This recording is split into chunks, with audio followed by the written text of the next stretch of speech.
Gavin Newsom, as we all like to call him, and who some claim might actually be the Antichrist.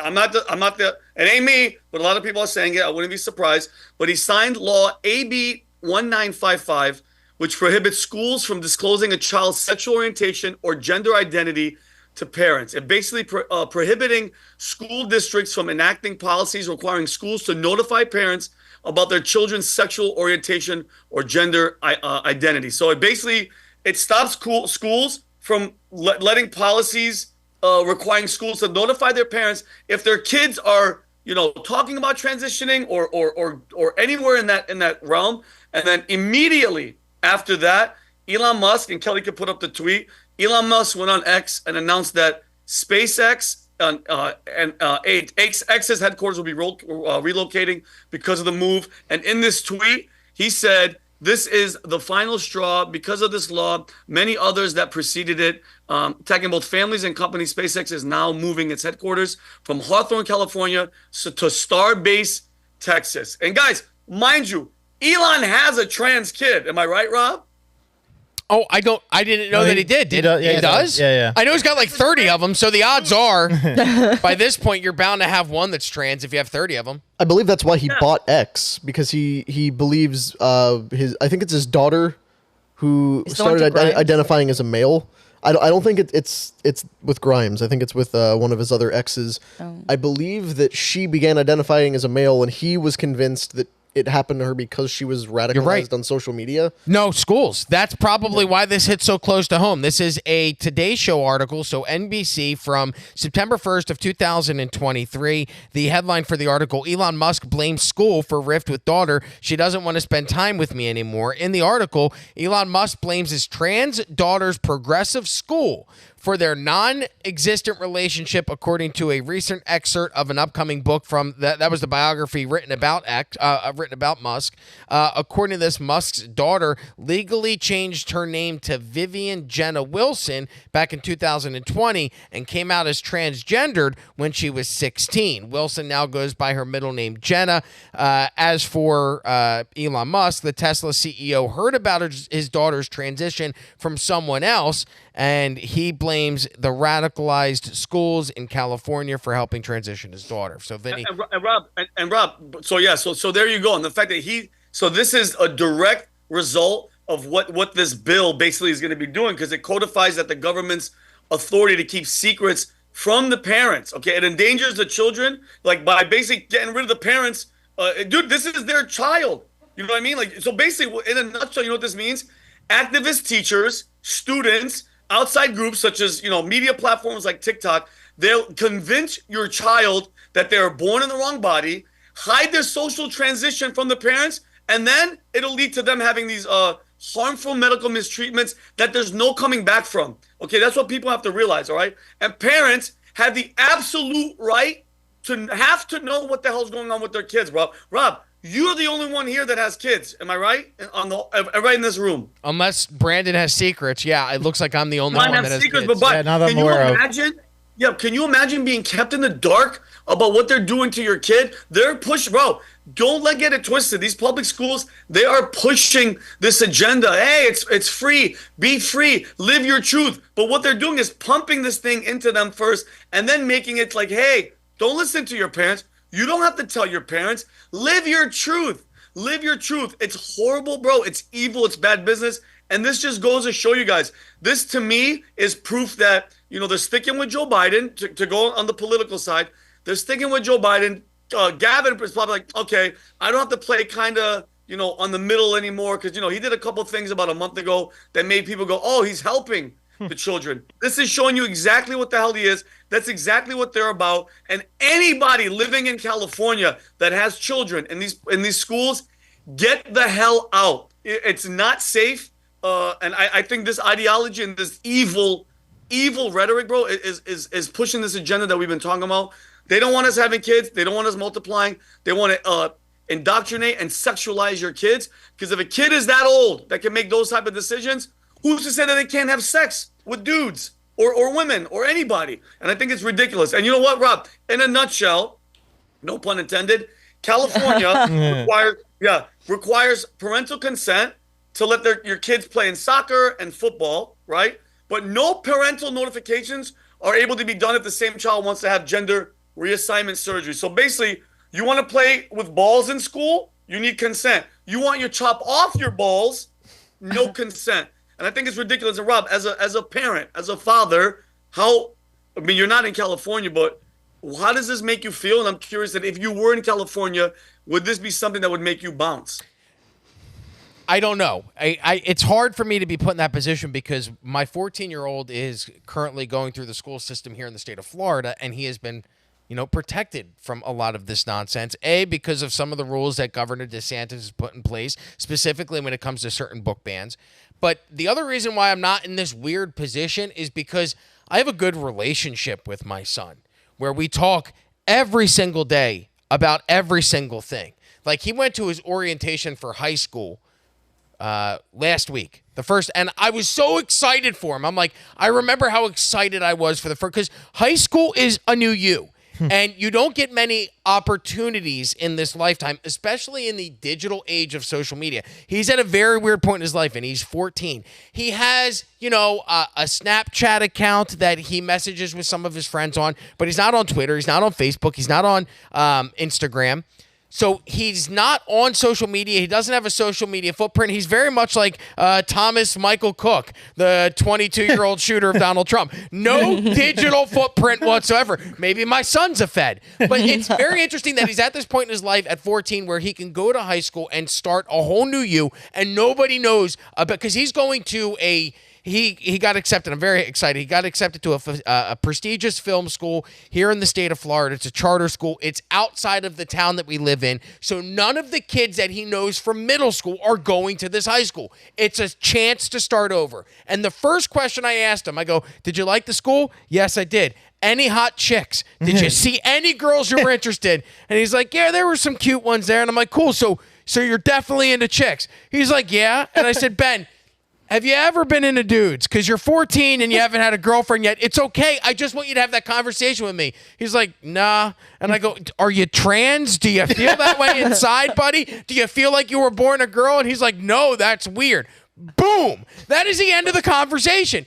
If my son said, "Dad, I'm gay and I feel like I was born in a different person's body," we would be able to have that conversation regardless of what's going on inside the schools because we have a great relationship. I feel like part of the problem with this, Vinny, yes, it's bad to take this away from the parents, and it's absolutely evil to not let the parents be informed of what's going on with their children. If my son went into school today and said he was suicidal, the first thing that the school would do would be to call me to inform me. So you're telling me that it's okay for a school to contact you and let you know that your child is having dangerous thoughts to kill themselves, but to mutilate their genitals, no? So part of this, it's evil what they're doing. The other part is that it's bad parenting. It's lazy parenting. Parents have turned over the phones. The parenting now is done by tablets and iPhones and devices and not by the parents in the home. So it's very easy for a child to get radicalized by watching social media videos because their parents aren't paying attention to them. And then they go to school and now they're getting radicalized. And the parents have no idea because the parents are too busy staring at this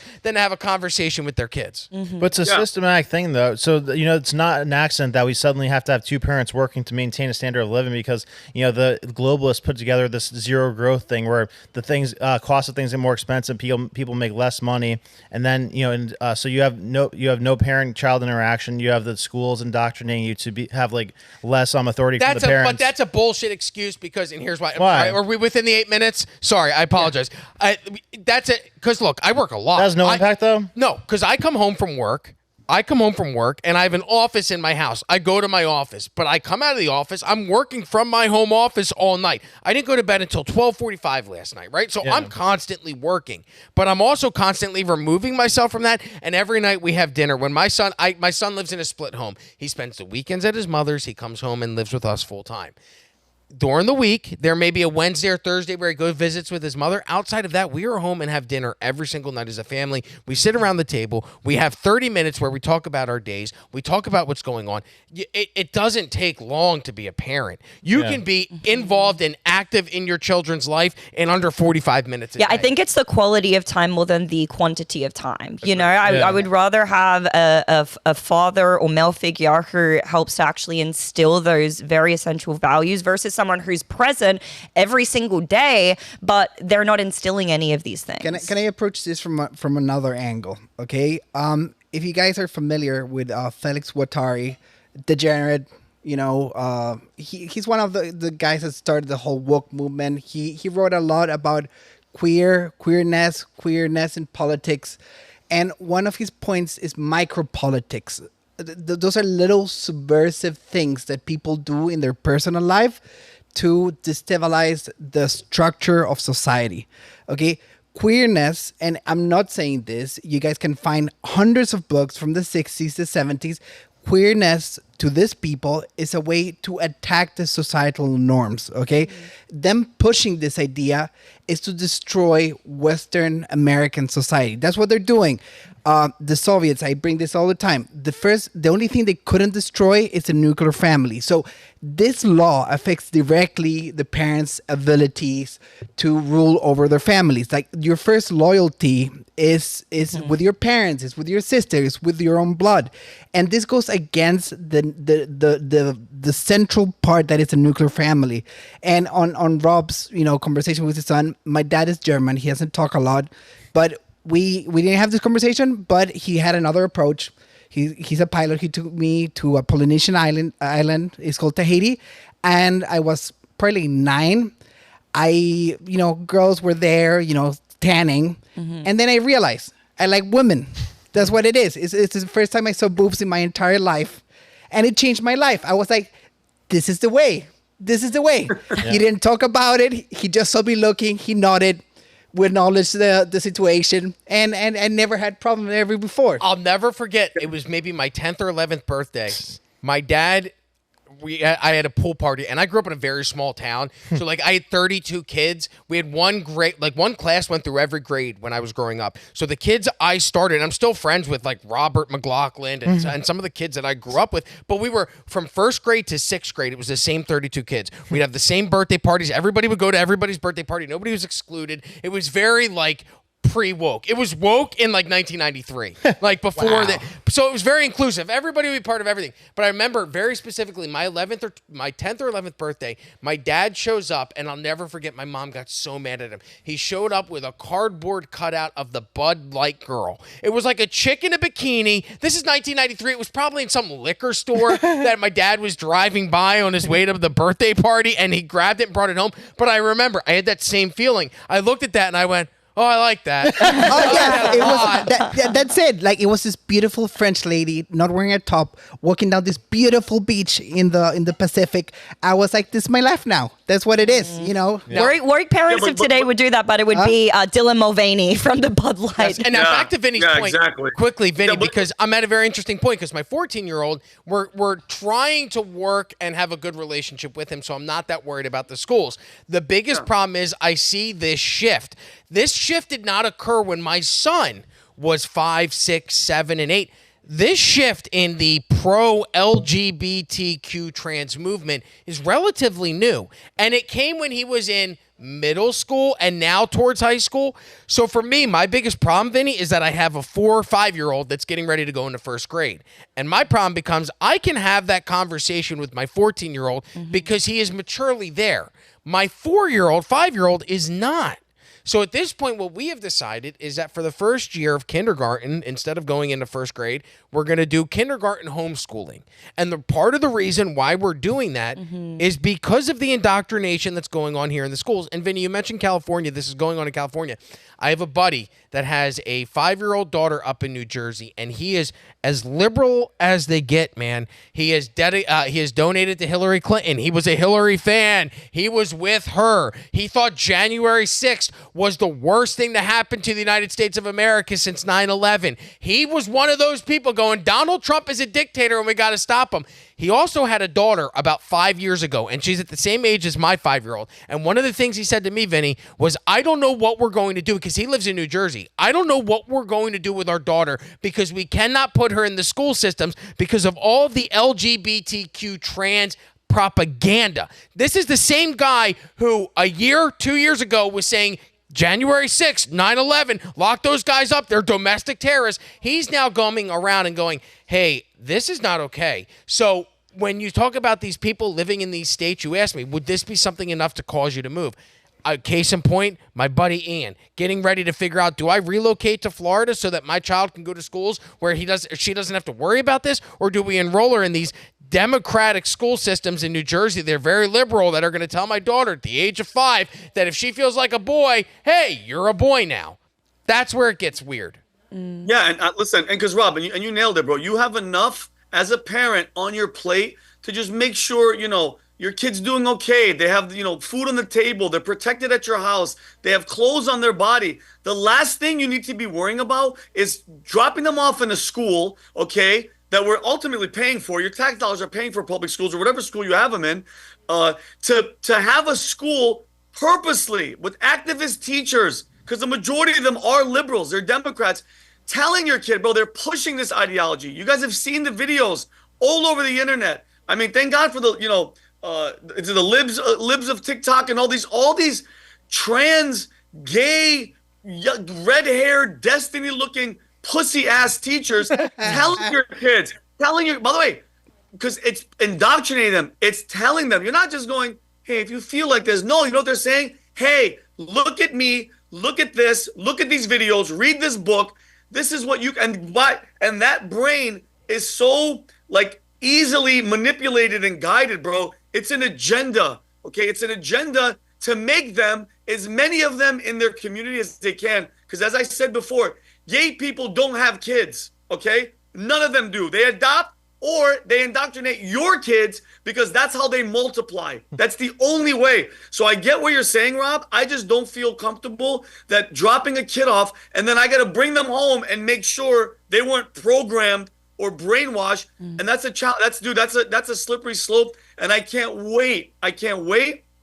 For the aftermath of this and people leaving as if they weren't leaving already. That scumbag Gavin Newsom, bro. I really think the more and more I'm talking about this guy, I really think he might be the Antichrist. I'm being dead serious. Well, he continues to make, and this was what I think Elon pointed out yesterday on Twitter, or somebody pointed out in the replies, is that you're continuing to make California a state that's already in decline. It's already losing population. The GDP is down. The crime is up. The homelessness is up. The invasions at the border from that particular state are up. California is already a dangerous, toxic place to live, and you're finding ways to make it worse. Like, you're trying at this point to drive people out. And it's very odd, Vinny. I've noticed that the rhetoric from the left becomes, hey, you guys are talking about these weird trans agendas in the schools. You guys are obsessed with trans issues. But it's like, but wait a minute. We're obsessed with trans issues because we have a problem with it being brought to the schools and being indoctrinated in the children and being used as propaganda. But you guys have no problem indoctrinating the children with that propaganda. So who's really the one that is obsessed with trans issues? The people that are going, whoa, wait a minute. Can we just have a conversation about this? Or the people that are going, no, you're a violent, hateful bigot that doesn't want kids to learn about trans issues. Well, who's the one in those two scenarios that sounds normal to you? That's actually causing harm as well, because, they're portraying this whole thing as a way to cater to the poor trans children that are misunderstood, so that way they have a safe space to go about their journey. But isn't this the same, state that actually proposed a tackle football ban for kids or something like that?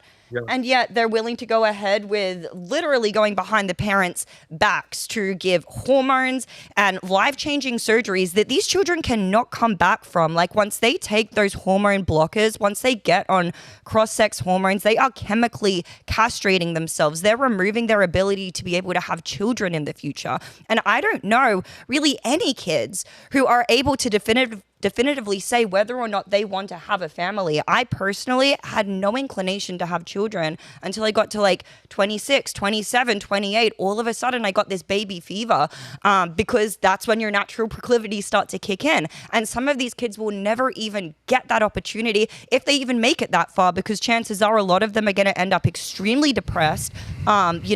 Studies also show that in most cases, children actually grow out of gender dysphoria as they begin begin to age, and you're totally destroying and fucking with their ability to be able to do that and grow out of it naturally. Because once they go further enough down the rabbit hole, it's like the Lindy effect, right? It's like the further down you go, you don't want to look back because you don't want to admit you were wrong. Do you know? So first of all, my son is 14. He can't go on a field trip in the state of Florida without having a permission slip signed. But yet the state of California is going to allow you to mutilate your genitals without your parents being informed, or to at least call you by a different identity without you, your parents being informed. The other part, when I was 14 years old, Vinny, I don't know what you were like at 14. You grew up in Connecticut, so it's all Northeast. But I grew up in like a small little island.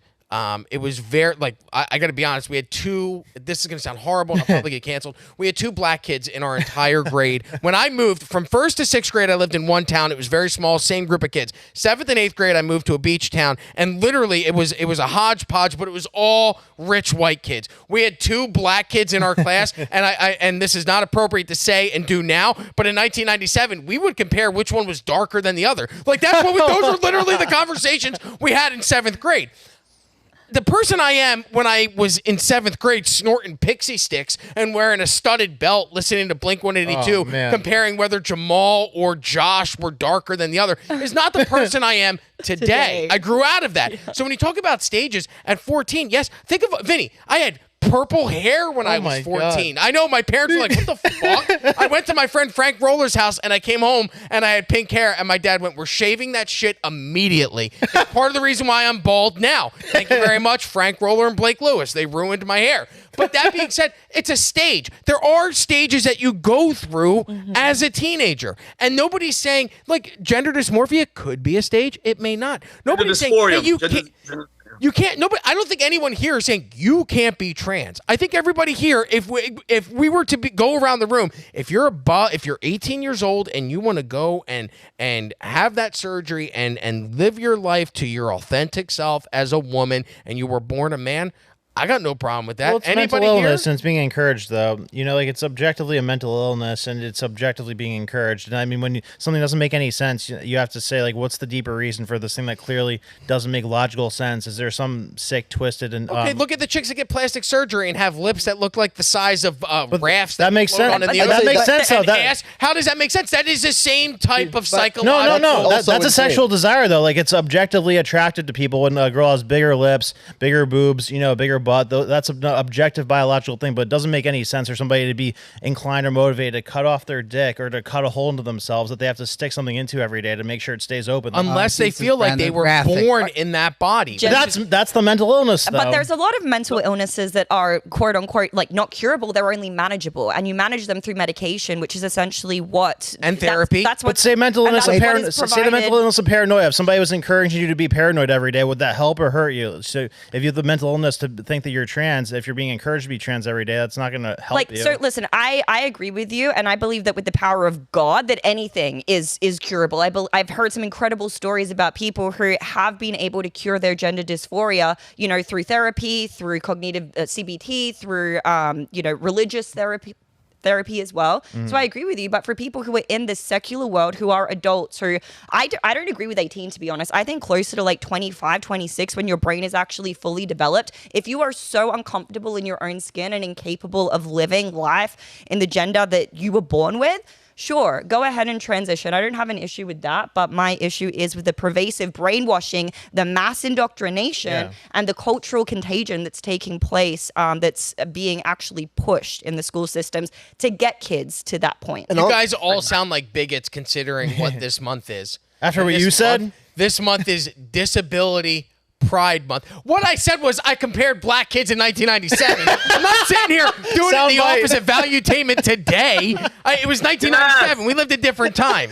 I also dressed in blackface and Halloween when I was in 6th grade. You gonna cancel me? I don't give a fuck. Look where I'm at. Disability Pride Month is the current month, Vinny. We are currently celebrating the month in which those who are gay also happen to be disabled.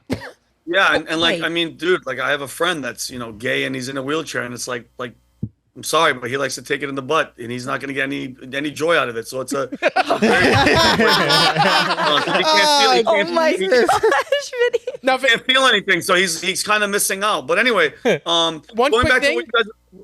I Going want to back hit on what that Rob you was had saying. one thing that you had hit on that I want to go back to, and I want you to talk about was people leaving the state of California. You're one of those people, and you also have family that's there. So when you and I don't know if your family that's there has children or not, but how do you feel as someone who's an uncle that has nieces and nephews that are going through this school system where now this is allowed? Oh, Robbie, that was dude. I'm happy you're asking. My brother has 4 children. 13. Like they're in the 12, 11, 10, 5, 4 years. They're all in that dude. This is the brainwashing years. And we had a dude. We were going back and forth. And I'm dude. Unfortunately, I'm in 3 separate group chats with one's Republicans versus Democrats. The other one is liberals with parents. It's a shit show. And people that are from California that are liberals, they don't see nothing wrong with it because they're brainwashed as well, Rob. But I want to go back really, really fast before I go because I know we've been on this for a while. But yeah, Rob, majorly concerned. But my brother and all of them have been there for a couple of years. They bought a house, so the schooling thing is there. I think they're going to be shifting to private schools here shortly. But I want Kelly to show you guys this tweet exchange. So Donald Trump posted a while ago. He posted when Elon Musk came to the White House asking me for help on all of his many subsidized projects, whether it's electric cars that don't drive long enough, driverless cars that crash, or rocket ships to nowhere, without which subsidies he'd be worthless, and telling me how he was a big Trump and Republican fan and Republican, I could have said, drop to your knees and beg, and he would have done it. Gavin Newsom says, you bent the knee. And on the bottom, Elon replies, you never got off your knees. So I think that it sucks that, these overly extreme states like California, just all these New York, all these liberal places. It's like, bro, the truth, bad ideas have horrible consequences, and it's only a matter of time. There's a certain amount of crap that you could put in a porta potty until it's like, whoa, and nobody's going to use that porta potty. They go to the other porta potties. That's what California is. California is that porta potty at the end of like a soccer game, you know what I mean? And everybody's like, oh shit, and they're going to different ones because everybody knows that one is full of shit. It's horrible, it's disgusting, and everybody's leaving. So yeah, I just say to all the parents that are in California, it's not too late. Get the hell out. Come to Florida. Mm-hmm. Well said, Vinny. Yep. Well, let's move along. Let's talk about somebody who now it's very odd because you read that tweet that Trump just eviscerates Elon Musk on every single level. His cars, the drivers of his cars that crash into people, the rocket ships to nowhere, the tunnels that aren't being dug, whatever he said. It's so weird that, Vinny, that exchange happened, and then previous to the assassination attempt happening, Elon came out and said that he was backing Donald Trump. It was like, it's very odd, the things that came out the day before or the days leading up to the assassination, because all we have focused on in the past 5 days has been the assassination. But if you look at the things that were being reported prior to Trump's assassination, Elon Musk was backing him, and Trump was going to start getting briefed on classified intelligence documents. Correct, Connor? Can you speak to that? Do you know that to be fact? When Musk and Trump the classified information that Trump was going to start getting classified intel from the government since he's running for president. If he assumes office, he now has to start getting daily briefings in case he takes over, and now he's in position. He's already caught up. Yes, Rob. He is getting briefings. He has to be knowledgeable and all that stuff because he's the front runner, and he looks like he's the favorite right now. You know what I mean? He's in the front. But yeah, I think, dude, it's such a shift. And dude, Elon, listen, guys, I think Elon Musk is extremely intelligent. And like I said with bad policies, it's only a matter of time till people start going, wait a minute. Because Trump, Elon's like me. Elon was never he never hated him, but it was just like, it's Donald Trump. He was, you're fired. He's the apprentice. I would change the channel. But now it's like, oh my God, bro. Elon Musk, the curtain has been opened. And he's like, holy shit, bro. I never thought Elon would come this far to the right and be like, yo, listen, these people are disgusting. They're going after your kids. They're going after the country. They're trying to assassinate the president of the United States. Guys, I know that, the news cycle's kind of getting slowly, it's going to move on in about a month. They won't, unless the Trump campaign, everybody keeps talking about it. But they tried to kill the president of the United States. And we keep hearing reports the guy had a transmitter. There was another shooter. Everything failed. Everything went down. And to me, it's like, bro, enough is enough. People are waking up, and it's not just him. Sachs and all these people. And dude, the shift, I'm telling you right now, and Pat keeps saying it, and this is our motto, the future looks bright. Bro, it's looking bright because people are waking up, and God is freaking protecting the leaders that he's putting in place. God took Donald Trump's head and went, not today.